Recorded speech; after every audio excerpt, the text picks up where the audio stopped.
السلام عليكم ورحمة الله وبركاته. وردفتو بالي ربي تشاينا لكن نغا سن جرتني جرى الحمد لله انغا كوتي سن لك نغا قباتن ابدي قبا ان شاء الله.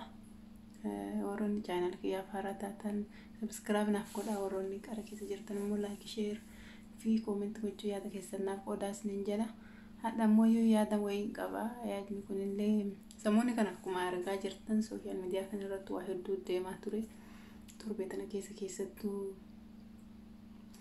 yeroo hedduu ijoollee shamarranii irratti miidhaan hedduun biyya namaa kana keessatti jechuudha. Mana dalagaattis mana hojiittis warri biyya namaa kanatti bultee ijaarrattis waa hedduun argina. Isumarraa waan makkanaa kanarraa dubbachuu fi samoonni kanaa torbee kana keessa jechuudha waan hedduu nama gaddisiisu.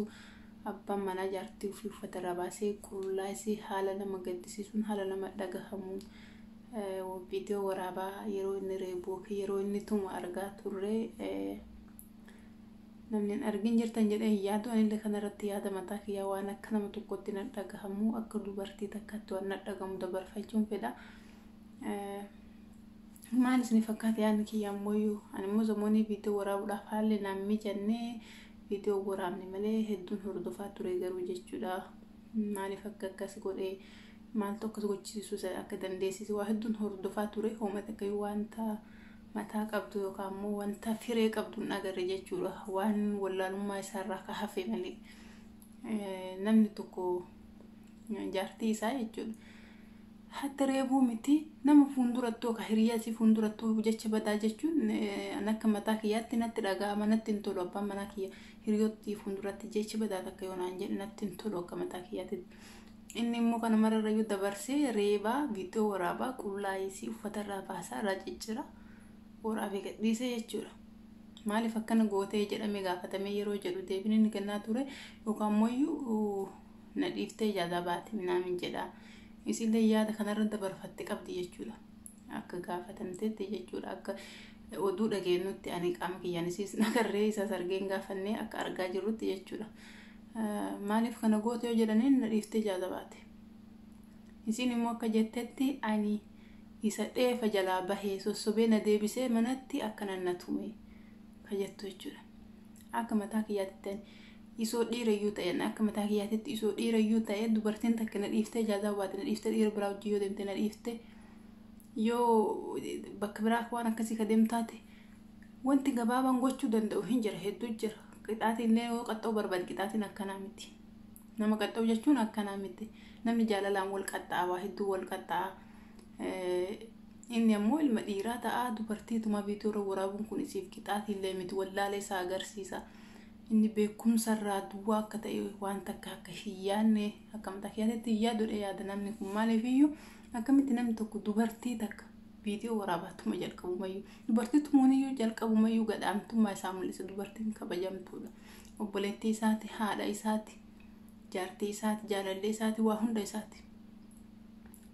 Kanarraa ka hafe yaani akka amantii kennaatti illee dubartiin amaanaa dhiiraati. Jabeeffamuu qabdi malee xiqqeeffamuu qabdu jechuudha. Namni dubartiituma immoo xiqqaataadha. Namni dubartiituma eessattuu xiqqaataadha. Namni yoo nama tun barbaade nama ofii dhiiratuma malee dubartiin tumuu jechuudha. Namni duraanii dubartii hin tuma'ee abbaan mana dur dubartii hin tuma. Yeroo sanii beekumsi hin jiru namni waan baratu waa takka beekumsa irraa gama quraanaatiin illee gama barumsa biraatiin illee namni hedduu barumsa waan hin naannesineef yeroo sanitti naaga jirti jechamaaf tuma jechuudha. Amma ijoollee tumuun dhoorgaadha dubartii tumuun dhoorgaadha jechuudha yeroo ammaa kanatti. Kanaafii jechuudha. Jaartii isaa yoo isa irratti waan biraa dalayte yoo isa irratti nama biraa jaalatte gadhiisuu danda'a yoo ta'iniif yoo lagee namni tunnaa taatii jaalalesii qaba jedhee ammoo ol deebisee gorsee maaliif waan akkanaa dalayte inni kana kun si baasa jedhee wajjin haasanii fixachuu danda'a. Walumaa galatti yoo isin ani ka bahee isuma dheessa qaaquma isaatuma isaa dheessa bahee jette amana kana bahee jechuudha. Amma immoo kana hunda birayyuu darbee wanti jedhamu viidiyoo kanaan gadi hin dhiifne jedhee haga waakkachuutti.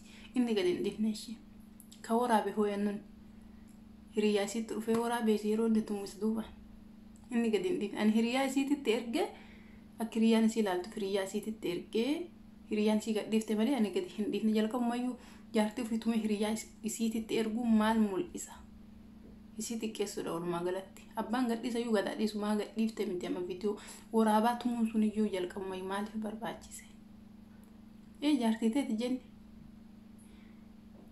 inni iyyuu gara jabeessa akkamiiti osoo ani jaartii teetiin kaanarraa qabda alii nan tumeen lafee kiyya maalikii jettee isin itti warwaattu saree maal jedhaatume jechuudha namni viidiyoo san agartan argitanii waan hedduu gara nama nyaatu wallaahi waan hedduu jechuudha haga yoomititti dubartii irratti waan akkanaa kana geggeessitamee warri dhiiraa kun fumaa keessanii dhiirallee yeroo jennu wallaahi dhiira hundaa miti guutte dhiirti gaariin ka dubartiif yaaddu ka dubartii kabaju ka dubartii duruu fi duutu guutte hedduu jira wallaahi maashaallah warra akkasii rabbiin umrii keessan nu haa dheeressu ammas dhiira akkasii baay'isee nuuf haa kennu warroota wallaalaa akkanaa kanallee warroonni yaada qabdan akka mataa kiyyaatitti osoo waamtanii gorsitanii barumsa ofii qabdan jaraallee dabarsanii dhiirti teena hedduu waa'ee haadha manaa irraa barumsa hin qaban jechuudha waa'ee jaartii maal akka taateef barumsa irraa hin qaban hin fuudhan jechaa dhagahee hin fuudha hin tuman jechaa dhagahee hin tuma akka tuman hin beeku akka gorsan hin beeku akka jaartii fi qaxxa'an hin beeku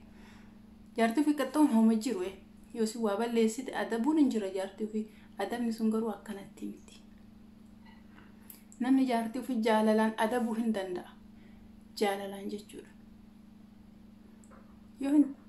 yoo hin tahiniif dhiisee ta biraa fuudhuu hin danda'a ta isii caaltu ta isii 2-3 deebitu fuudhuu hin danda'a irraa goree obboleettiitii yaate adharra obboleettiitii yaanis hiike jedhee hiike akka shari'aa rabbii hayyamutti gadhiisee nama biraa fuudhuu danda'a maalumatu tumaa kanatti isa oofe maal argatan boyu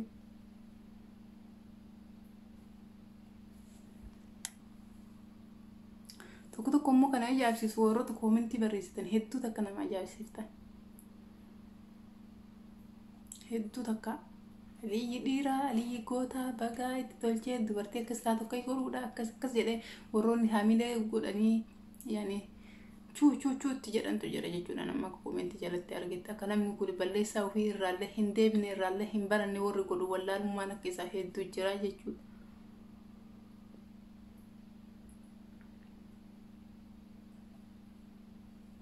hadda tumee maal jedhe maqam isaa gaddee bee malee yookaan yoo dhuguma jaartii tana wajjin jiraachuu yaada qabaate tumuun hin barbaachisu eegatume gadhiisuun hin barbaachisu jalqabumayyuu viidiyoo waraabuun hin barbaachisu waa hedduu agarree boo wallaahi sooshaal miidiyaa kana irratti jechuudha waa hedduu warroota dubartii tumaa waan hedduu raawwatu hedduu agarree keessattuu gara suudii kan huma ajaa'iba kanattu as baha jechuudha wallaahi huma ajaa'iba warroonni fuutan jalqaba fuudhuma maaliif akka barbaachisee nama akkamitti naa ta'a nama akkamitti walii galattanii ilaallattanii jalqaba fuudhuudha yoo nama isin hin madaalle fuutan walloluun keessan hin oolu nama isin hin ta'uuf nama isin hin taane jalqaba ilaallattanii fuutan erga fuutan yommuu namni sun isin hin taane eegata yommuu iyyuu ilaal karaa nama maraatu banaa waan ta'e ofirraa gadhiisuu dandeetta maalumattuma isin oofe warri harkaan deemu kun hedduun ajaa'ibsiifta wallaahi daffaariidha isin jechuudha isoo isin harka waa taate hoo osoo waa isin harka taate hoo osoo qullaa ganna dhiisettee intalli tun fuutee of ajjeefte hoo seenuutu jiru teetirratti seenaan sin qabatu ati obboleettiin qabdu jedhee bara akkamitti namni obboleettii qabu obboleettii intala namaa irratti akkas dalaga akkam akkas garaa jabaata wallaahi hedduu takka nama ajaa'ibtan maaliif garaa walitti jabaanna ka jirtan biyya ambaa keessa namni biyya ambaatitti kafana walii ta'ee silayyuu jaarsaaf jaartiin bakka kamittuu walii kafana waliif uffata jaartii jechuun baankii mistira keetiiti waan ati qabdu waan ati dhabde waan ati waa hedduu keetirraa isitu beeka jechuudha abbaan mana gaariin illee akkasuma ka yaada jaartii beeku osoo isin hin dubbatin namni biyya namaa keessatti akkamitti akkana wal godha biyya namaa keessatti rakkoon mataa ofii danda'e hedduu jira namni biyya namaa keessatti jalqabumayyuu rakkoo hedduu keessummeessee jiraata ilmi namaa kun dhiiras ta'ee dubaras rakkoo hedduu keessummeessinee jiraannu wanni rakkoo hedduu keessummeessinee jiraannuuf immoo rakkoo tana caaltu keessaa baana jenneeti namni rakkoo keessaa wal baasuuf osoo ciniinnatee wanna jedhu akkam rakkoo biraa keessa wal gata Wallaan hedduu na ajaa'ibsiisa. Hedduu nama gaddisiisa. Maaliif waan nama gaddisiisu talahin warroonni dhiiraa ijoolleen dhiiraa jechuudha.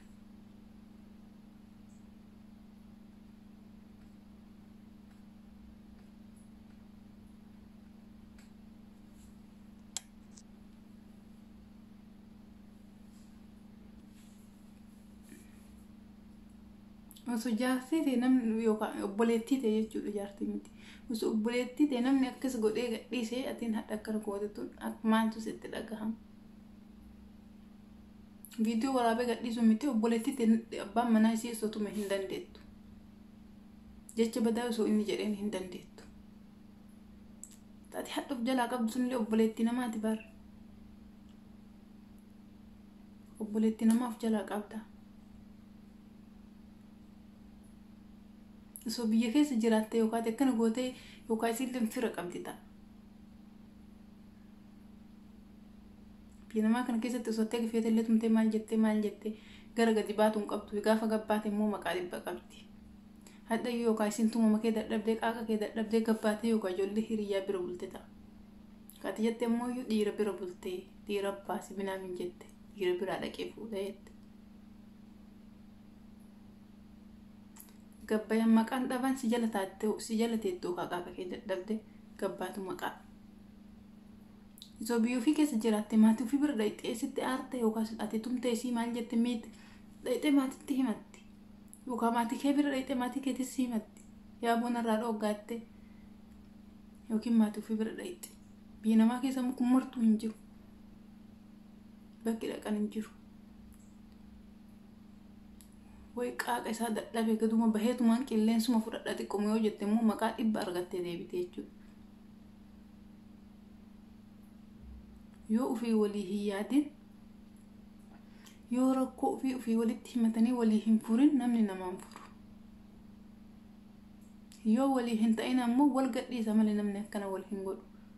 Miidhaa biraa irra miidhaa haga nafsee walii baasisiisuu irratti wal hin geggeessu jechuudha.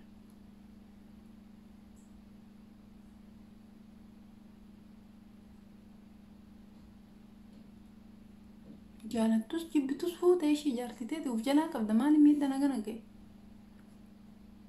Isiin isa dhasoo dhiira taate yeroo akkasitti hundusaan si jala teettee hin boottu, si jala teettee warwaattu, si jala teettee osoo tumtu bareedaa keenan tumin siin hin jettu. Wallaahi siin hin jettu osoo dhiira taate isiinis. Garuu humna hin qabdu dubartiin miskiina. Humna takka hin qabdu. Osoo humna qabaatte isiinis warwaattu si jala teettee jechuudha. Dubartii akka miskiina taate beekee rabbiin alamaa beekee nagaaf rahman isaan irra haa jiraatu nabiyyiin dhiiratti amaanaa kennan bar. Sitti amaanaa kennan amaanaa nyaattaati yaaki sitti amaanaa kennan.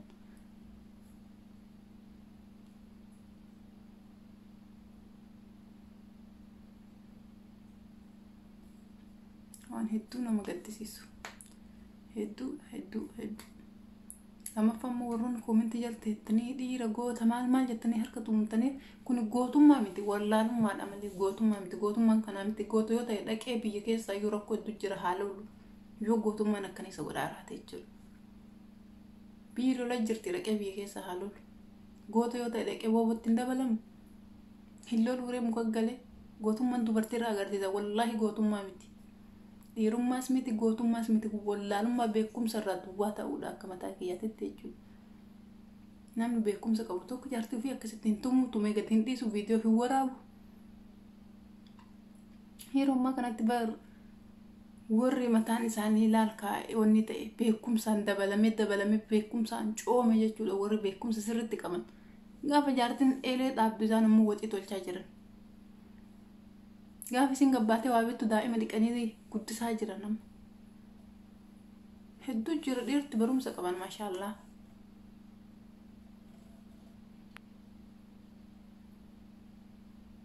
Gootummaan maatii ofii tumuu maatii ofii wannaa jechuun miti.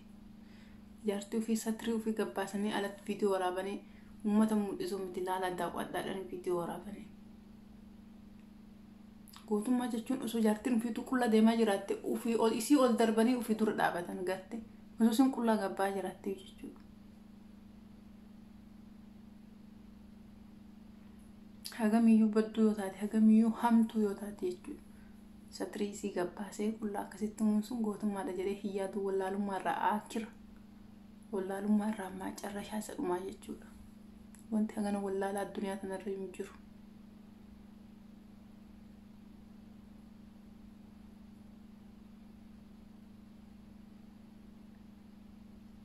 Dambaasaa baradhaa.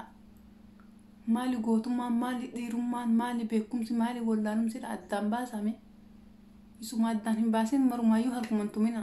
Ka waa balleesse illee harkuma, ka waa tolche illee harkuma yoo tumtan. Eenyu beekan eenyu wallaalaan addaan hin baafamu.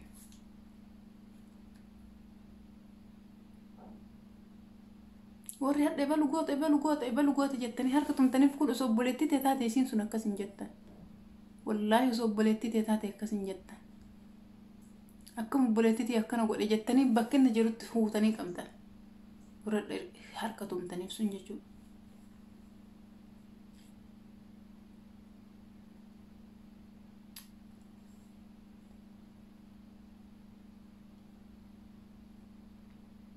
Gootummaan dubartii tumuudha yaa jiran maal taata? Dubartii tumuun gootummaa miti. Namni dubartii tumu dubartii gad akka ta'e beeka. Wallaahi namni dubartii tumu inni dubartii gad.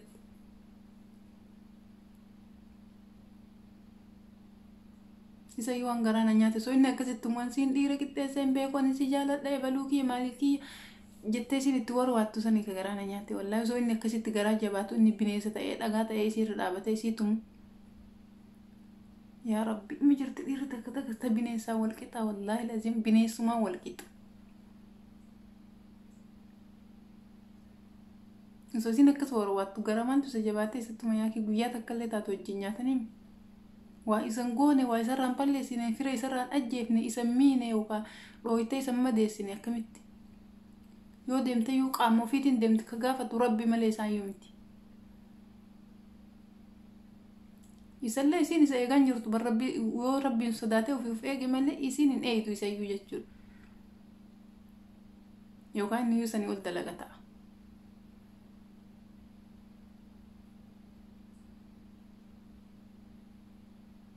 Nama balleessaa isaatiif ka gaafatu Rabbi malee namaa miti. Wallaahi namni nama gaafachuu mirga hin qabu waan fedhe yoo ta'e. Ka nama gaafatu balleessaa isaatiif Rabbiin qofa. Ka nama qaxxa'u. Ka balleessaa sanillee namaa dhiisuu danda'u Rabbiin qofa. Ani haga nama miidhinitti haga waan namaa hin hatinitti haga namaan jedhee waan jechitu wayiitiin hin miidhinitti baddii dhuunfaa kiyyatti dalageef kana gaafatu Rabbi malee namaa miti. Yookaan dhiifama gaafadhee naa dhiisa Rabbiin badee an dalagisan jechuudha.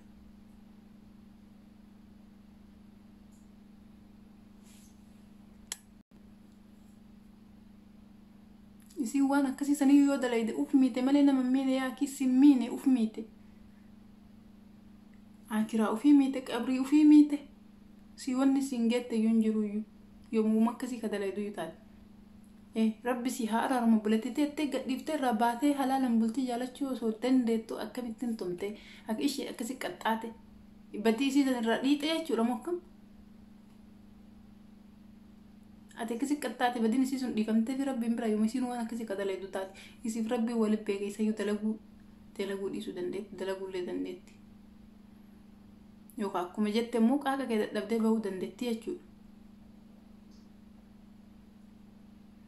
Nama tokko balleessaa isaatiif hin qaxxaane jennee yookaan ammoo badii ufitti akka hin daballe badii isaa san akka irraan dhiibe. Badii isii san irraa dhiixee ati bakka isii san fudhattee jirta badii isii. Maaliifiyyuu nama tokko waan tokko namni tokko yoo balleesse namni duuba taa'ee waa'ee nama sanii irraa haasa'u maasii haasaa san akka irraa dhiibu beekuun barbaachisaa. Ati irraa haasa'u qofa osoo hin ta'in hin tumtee ati hin qaxxaatu abadan qaxxaa'uu hin dandeettu badii isii sanii jechuudha. Fakkaataa Rabbi alamiina gubbaa isii jiru san.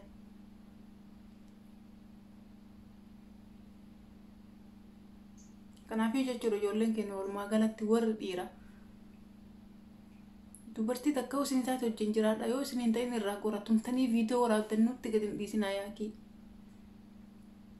Kara Suudii kana yeroo hedduu deddeebi'anii yeroo hedduu hin arga. Viidiyoo waraabdanii nutti gadi hin dhiisinaa yoo dandeettan wal gorfadhaa achi waliin fixadhaa. yoo wal dadhabdan addaan goraa maaluma viidiyoo muraabdanii nu gadhiiftan silaayyuu wal sattaraa jechuuf hin beektan wal sattaru qullaa wal dhaabuu malee wal sattaruun hin hafe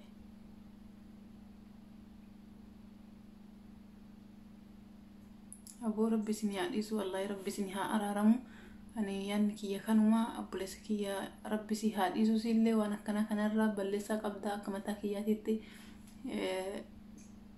warri harka siitum kun hadha si jala deeme harka siitum kun homaa takkayyuu siin godhu ati immoo obboleettii sittu gadhiise maalii sittu gadhiise ka jedhu namni viidiyoo kana waraabee waan si ta'eef si namni balleessaa qaba viidiyoon barbaachisu jaartii fi qaxxaa'uun viidiyoo waraabuun barbaachisu jalqabumayyuu itti yaaddeeti gadhiise jettee yaaddee viidiyoo waraabde tumaa jechuudha. Kan waan itti yaaddee dalaydee wakkattees wanti jalaa baatu hin jiru wanti si wakkachiisus hin jiru wanti dubbitan ofirraa gadi buusa jettee nama biraa ammoo iyyuu laayixuuf illee hin jiru jechuudha walumaa galatti.